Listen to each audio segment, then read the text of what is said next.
Lalu lidah api turun di atas Surabaya. Ojo panas, bro. Sobat OMK Keuskupan Surabaya, jangan lupa like, komen, dan subscribe OMK Surabaya. Mantap.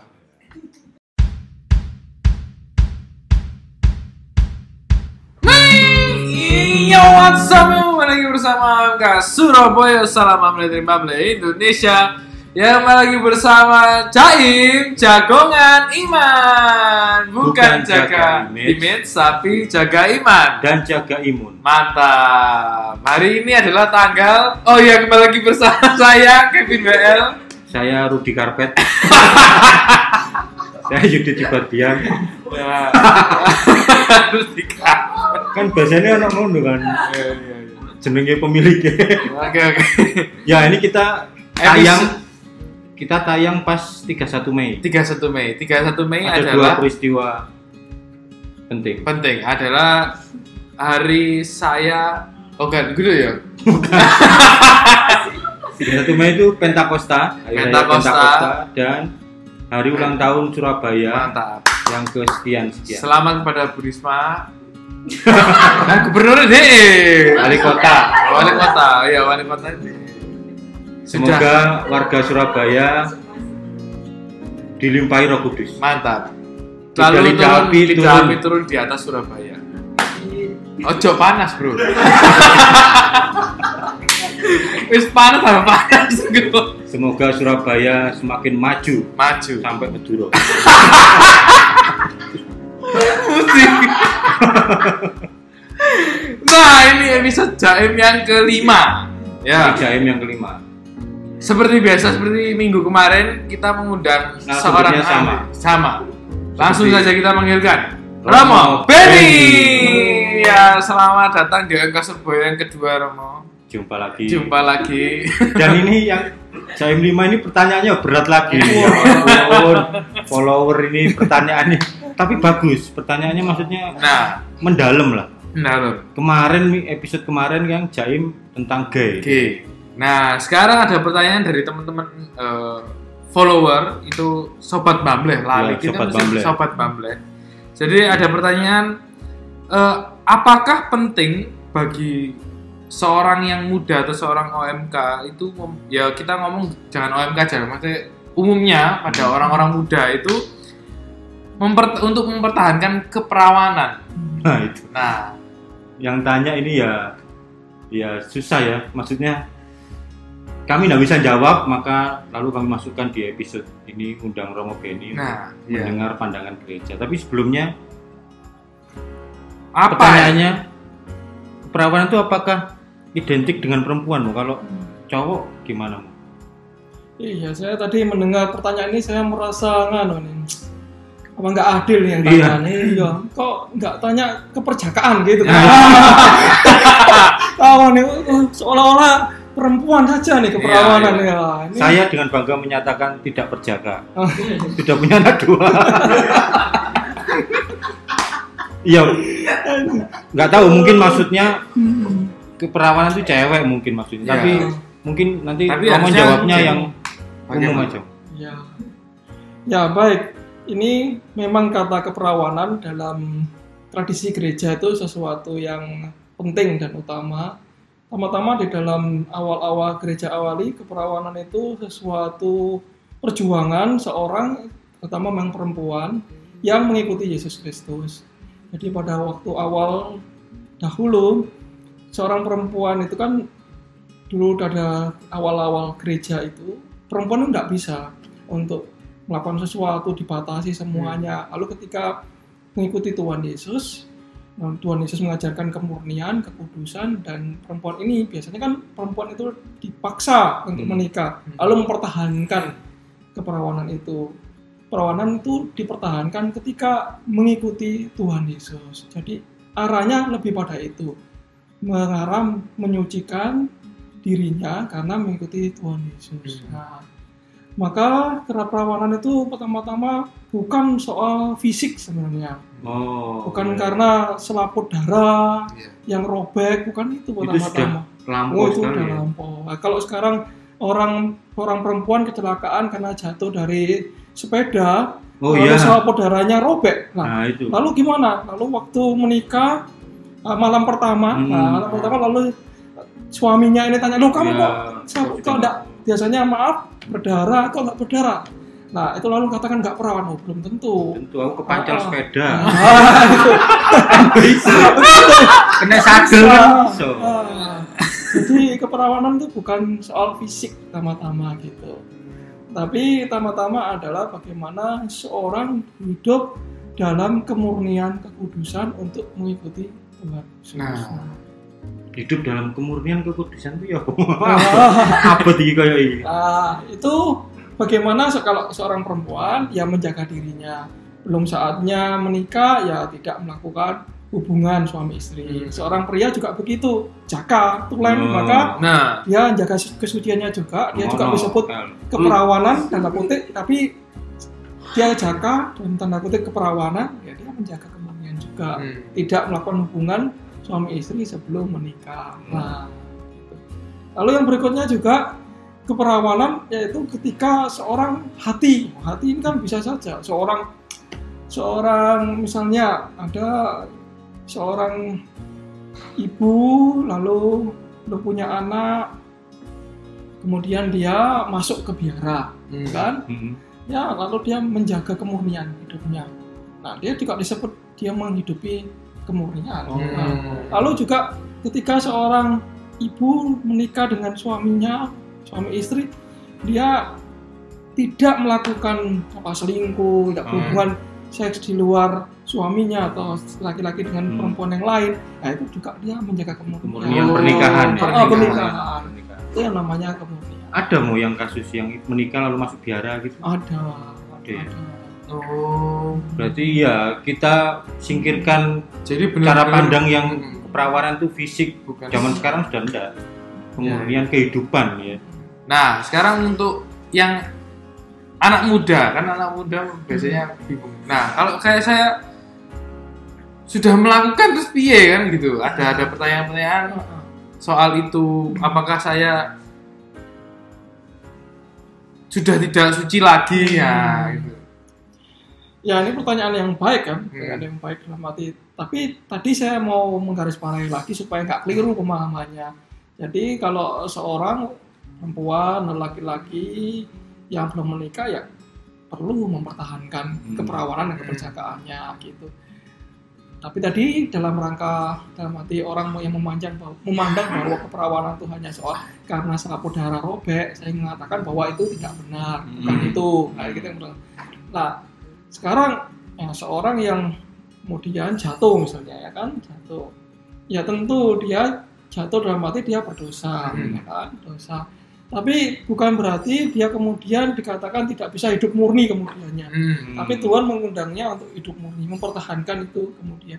Loh kan kita nggak bisa mengatakan bahwa orang jatuh dalam arti dia pribadi memilih, atau dia ketika dalam kasus tertentu mungkin ada yang melakukan atau menyakiti dirinya, merudah paksa dia, gitu kan juga tidak benar gitu. Jadi dia sebenarnya ingin mempertahankan kemurnian, tetapi karena ketidakmampuan dirinya. Nah, masa seorang seperti itu juga langsung di-blame atau menyalahkan gitu ya. Tidak bisa juga.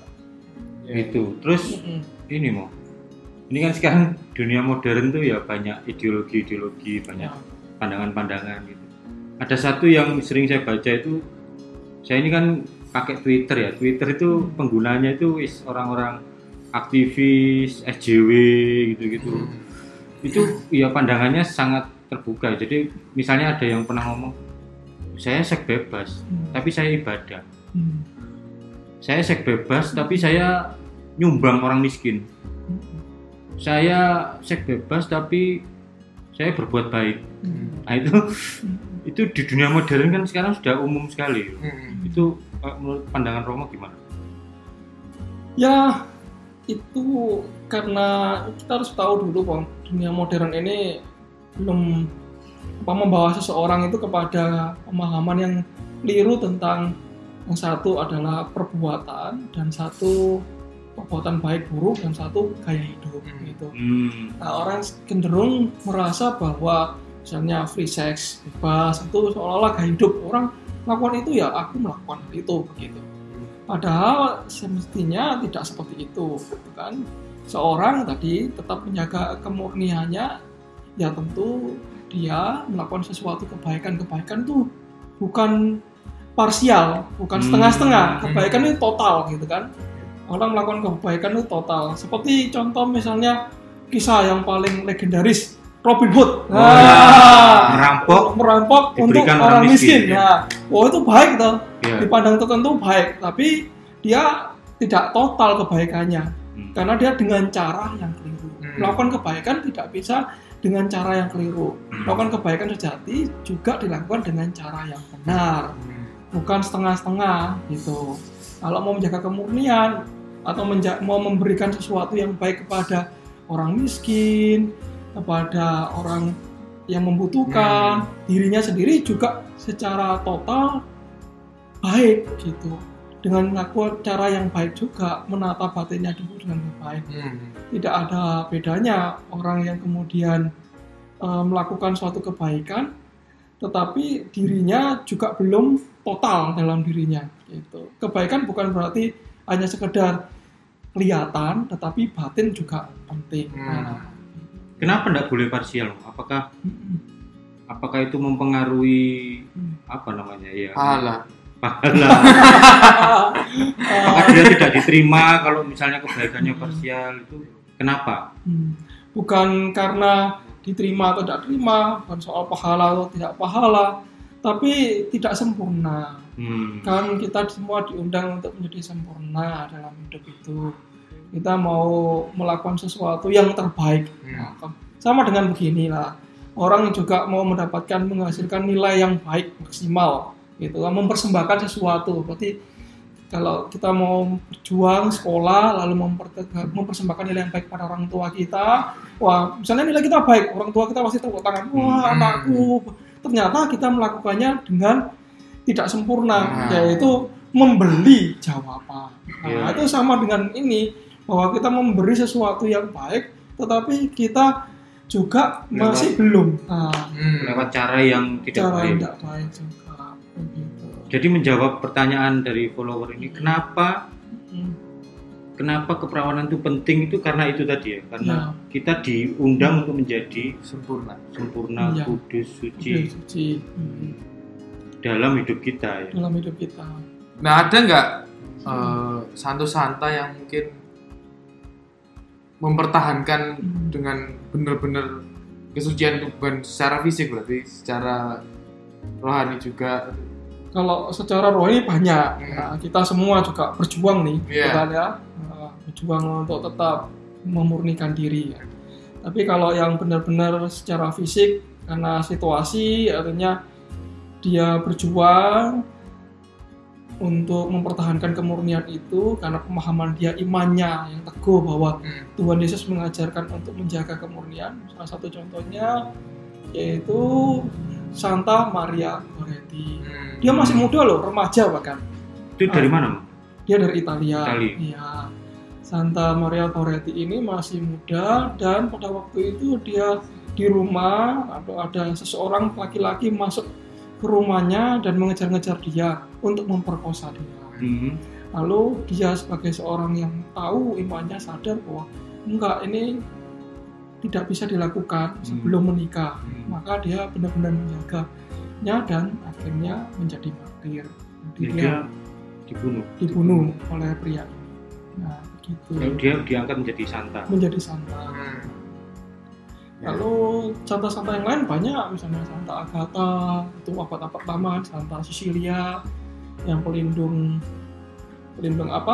choir, paduan suara. Itu juga menjaga kemurniannya hingga kemudian dipenggal kan. Nah, sekarang pesan untuk teman-teman OMK yang sudah melakukan, entah itu sengaja atau tidak sengaja, dan yang masih mempertahankan itu.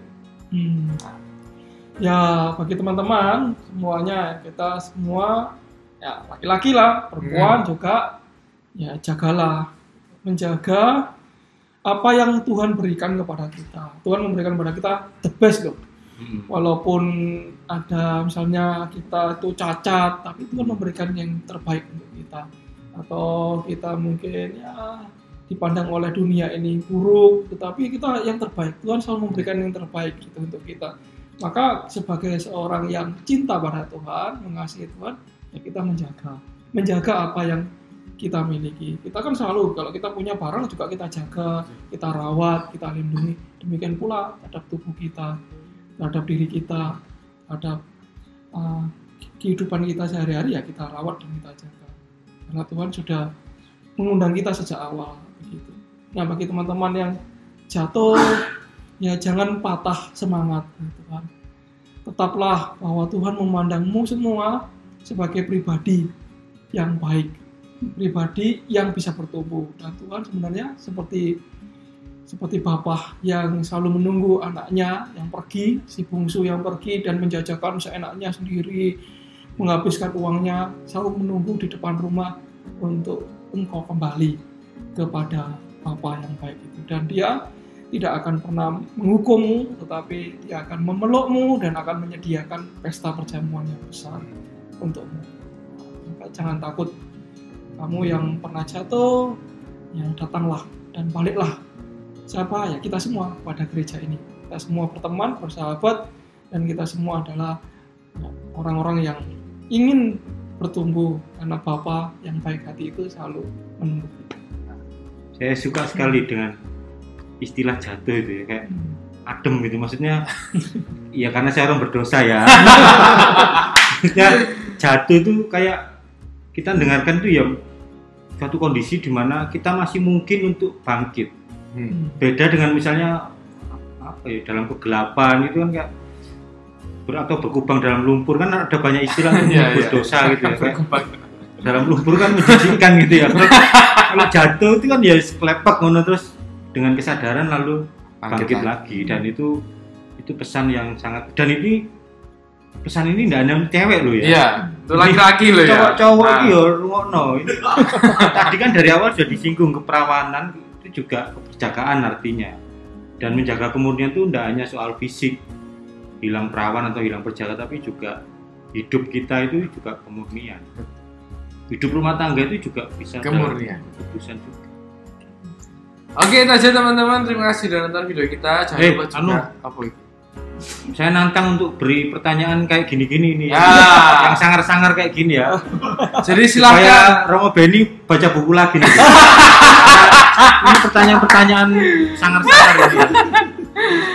Ya, jadi teman-teman silakan bebas ya, pertanyaan bebas. Sing dalam-dalam lah, sing seru-seru. Yang aib-aib enggak apa-apa lah. Iya. Ojo receh-receh kenapa kok Romo pakai baju hitam semua. Itu ojo. Yang dalam ya. Yang menantang, yang enggak pernah dibicarakan di parkiran gereja. Kalau gini kan enggak pernah dibicarakan parkiran gereja. Iya, kamu pasti bisik-bisik nang kos-kosan.